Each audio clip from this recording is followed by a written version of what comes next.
오늘의 말씀은 갈라디아서 3장 우리 1절에서 3절까지 보시도록 하시겠습니다. 함께 읽습니다. 어리석도다 갈라디아 사람들아, 예수 그리스도께서 십자가에 못 박히신 것이 너희 눈앞에 밝히 보이거늘 누가 너희를 꾀드냐? 내가 너희에게 다만 이것을 알려 하노니 너희가 성령을 받은 것은 율법의 행위로냐 듣고 믿음으로냐? 너희가 이같이 어리석으냐? 성령으로 시작하였다가 이제는 육체로 마치겠느냐? 아멘.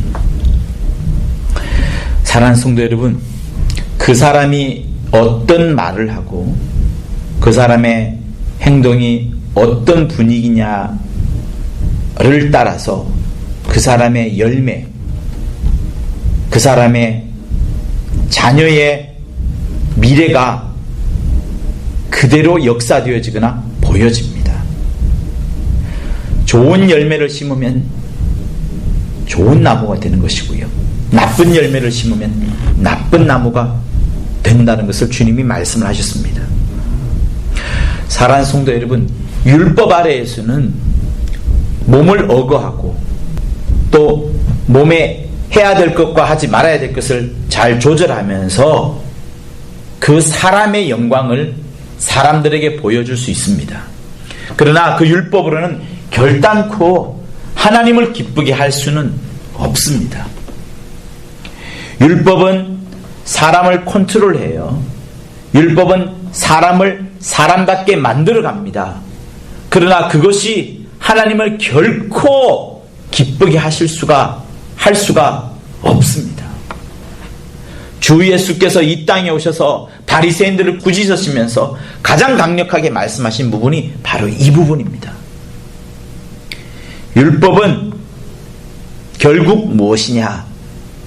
사람을 만들어가기도 하지만 그 만들어가지 못하였을 때에는, 완벽한 사람으로 만들어가지 못하였을 때에는 그 못한 사람들을 정죄를 합니다. 그래서 원래 사랑의 뜻으로 만들었던 그 율법이 그 결과적으로 보면 사람을 정죄하고 억압하는 것으로 흘러가 버린 것이 율법의 가장 큰 맹점이었습니다. 바로 율법이 가장 강력하던 그 시대에, 바리새인들이 가장 자신을 뽐내던 그 시대에, 서기관들과 율법사들이 가장 성경을 많이 안다라고 막 뽐내던 그때에 예수께서 이 땅에 오셔가지고 바로 그런 것들은 다 틀렸다, 화 있을진저 이 외식하는 자들아 라고 말씀하시면서 이 땅에 전혀 없던 것들, 아무도 상상하지 못했던 것들, 오직 어느 누구도 발견할 수 없는 하늘의 것만을, 하늘에 있는 말씀만을, 하늘에 있는 신령한 것만을 우리에게 가르쳐주고 보여주셨습니다. 그러므로 여러분, 예수에게서 나오는 것은 오직 은혜와 진리가 충만한 그것만이 예수에게 나오는 겁니다. 그래서 요한이 복음서를 쓰면서 그 앞부분에 썼던 가장 중요한 말씀, 요한이 요한복음을 전부 다 기록을 하면서 예수에 관한 내용을 쓸 수 있지만 그 쓰기에 앞서서 그 서두에 가장 그가 깨달았던 말씀이 무엇이었어요? 우리가 다 그의 충만한 데서 받으니 은혜 위에 은혜로라. 율법은 모세로 말미암아 주신 것이나 은혜와 진리는 예수 그리스도로 말미암아 온 것이라. 이렇게 깨닫고 이렇게 말씀을 우리에게 해주고 있습니다. 성도 여러분, 여러분의 입술과 여러분의 행동에서 나오는 것이 은혜인지 진리인지 복음인지 잘 한번 살펴보십시오. 내가 지금 복된 말을 하고 있는 것인지, 아니면 그 사람을 꼬집기 위하여서, 아니면 내가 잘났다고 말하기 위하여서 율법이나 정죄의 말이나 책임지우는 말을 하고 있는지 한번 살펴보십시오. 이 세상을 살아갈 때는 은혜와 진리가 세상에서는 필요가 없을 수 있습니다.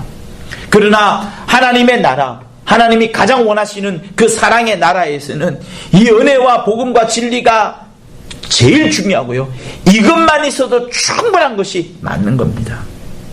우리는 최근에 어떤 사람의 설교와 어떤 사람의 글을 봅니다.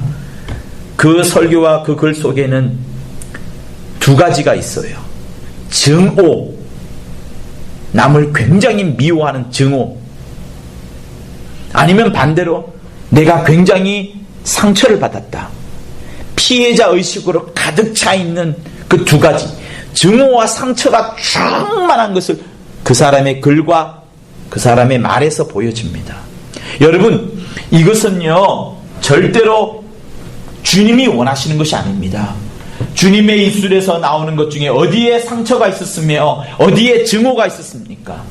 주님의 입술에서 나오는 것은 오직 은혜와 복음과 진리밖에, 생명밖에 없었습니다.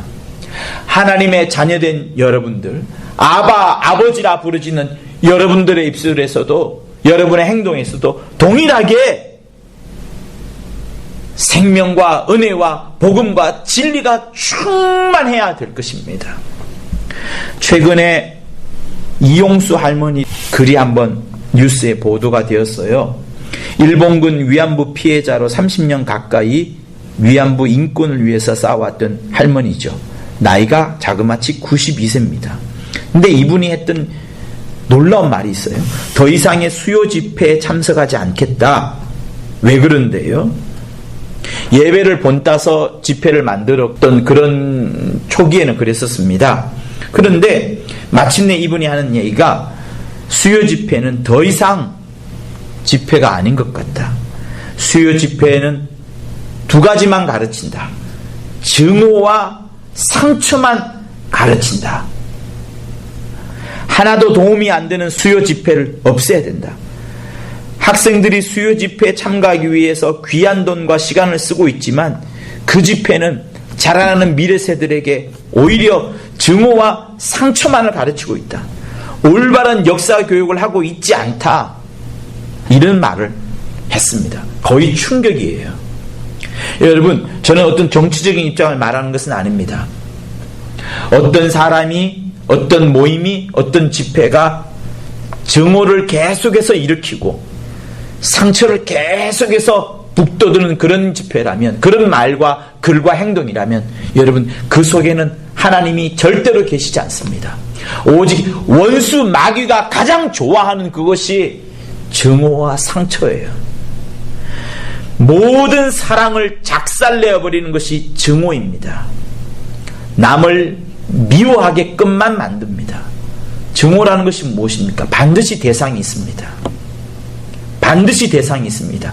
강자든 약자든 부자든 빈자든 노인이든 어린아이든 증오의 대상을 항상 찾습니다. 그 사람의 마음은 어떨까요? 또 그 증오를 받는 그 대상은 또한 어떠할까요? 또 상처는 뭡니까? 모든 희망을 깨부셔버립니다. 희망과 약속을 깨부셔버리고 내가 오늘도 내일도 계속해서 상처받았다는 그 피해의식만을 가득 차게 만드는 겁니다. 여러분, 율법은 증오할 수 있고 율법은 상처를 줄 수가 있습니다. 그러나 하나님의 말씀은 사랑으로 충만하고 은혜로 충만하고 진리로 충만하고 복된 소식으로 충만하기에 증오와 상처가 없습니다. 사랑이 충만하고요, 희망과 소망이 가득 찬 것이 하나님의 말씀입니다. 그러므로 교회에서 또 여러분들이, 또 가장 중요한 것은 여러분의 가정에서도, 부부 사이든 또 부자간에도 또 직장 내에서도 항상 여러분이 머문 그곳에는 사랑이 충만하고 소망과 희망이 충만하고 복된 소식이 흘러가고 격려와 위로가 흘러가는 것이 하나님이 원하시는 거예요. 내가 하늘에 있는 소식을 전도자처럼 또 예수의 증인처럼 말하지 못한다 할지라도 내가 머문 곳에서 증오와 상처가 내 입술에서 나의 행동에서 나타나지 않도록 해야 되는 것이 그리스도인의 책무요 의무입니다. 사랑하는 성도 여러분, 오늘 이 본문은 말합니다. 어리석도다 갈라디아 사람들아, 예수께서 십자가에 못 박히신 것이 너희 눈앞에 밝히 보이지 않느냐? 누가 너희를 꾀드느냐? 내가 너희에게 오직 성령에 대해서 말하지 않았느냐? 언제 내가 율법의 행위에 대해서 말했느냐? 듣고 믿고 사랑하고 아끼는 이것을 말하지 않았느냐? 라고 바울은 강력하게 말하고 있습니다.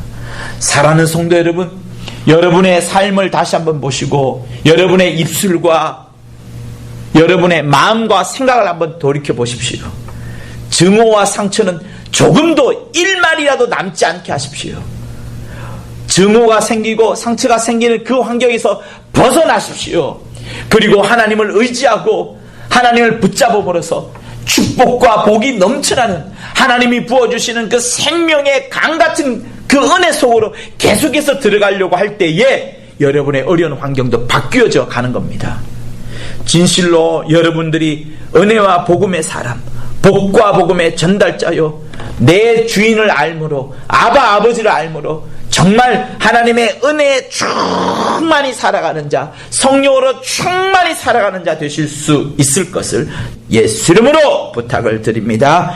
여러분 가운데 어느 누구도 정죄하는 것은 진리가 아니라는 고백을 하시고 절대로 정죄하지 마시고 여러분 스스로도 또 남도 정죄하지 마시고 오직 여러분의 입술에서는 자유와 행복과 은혜와 진리와 복음만이 충만할 것을 예수 이름으로 부탁을 드립니다. 할렐루야.